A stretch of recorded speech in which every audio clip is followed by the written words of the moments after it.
যে কত জনপদ আমি ধ্বংস করে দিয়েছি। অপরাধ হচ্ছে বাতিরাত মাঈশাতাহা, জীবন ধারণের যে উপকরণগুলো দিয়েছে এগুলো নিয়ে তারা গর্ব অহংকার সীমালঙ্ঘনে লিপ্ত হয়েছে।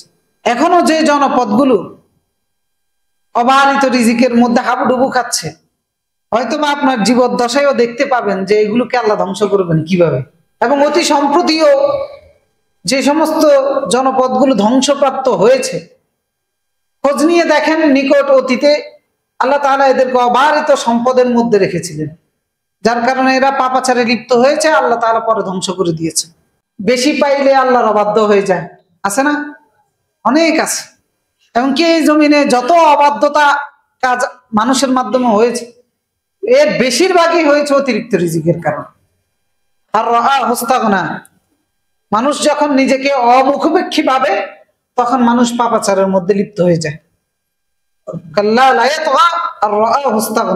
সে সীমা লঙ্ঘন করে কখন? যখন সে নিজেকে ভাবে আমি অমুখাপেক্ষী।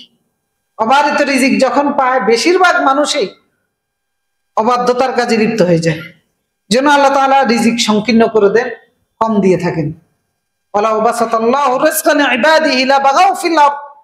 আল্লাহ বলতেছেন, যদি আমি তাদেরকে রিজিক আনলিমিটেড দিতাম তাহলে লাবাগাও ফিল আরদ, জমিনের মধ্যে তারা সীমা লঙ্ঘন করে বেড়াত। এই জন্য অনেকেই সীমা লঙ্ঘন করে বেড়াচ্ছে। সুতরাং এটা ভাবার কোনো উপায় নাই যে আমি এত পাপাচার করে যে সে তাকে আল্লাহ ধ্বংস করে দিতে বাধ্য হয়। তো বড় বড় জনপদ যেগুলো শান শওকত জৌলসে মানে অদ্বিতীয় ছিল, এরকম অসংখ্য জনপদ আল্লাহ ধ্বংস করেছেন, শুধুমাত্র জীবন ধারণের উপকরণ দিয়েছেন আর সেগুলো নিয়ে তারা বড়াই করেছে, অহংকার করেছে। সূরা কাসাসের মধ্যে বলেছেন যে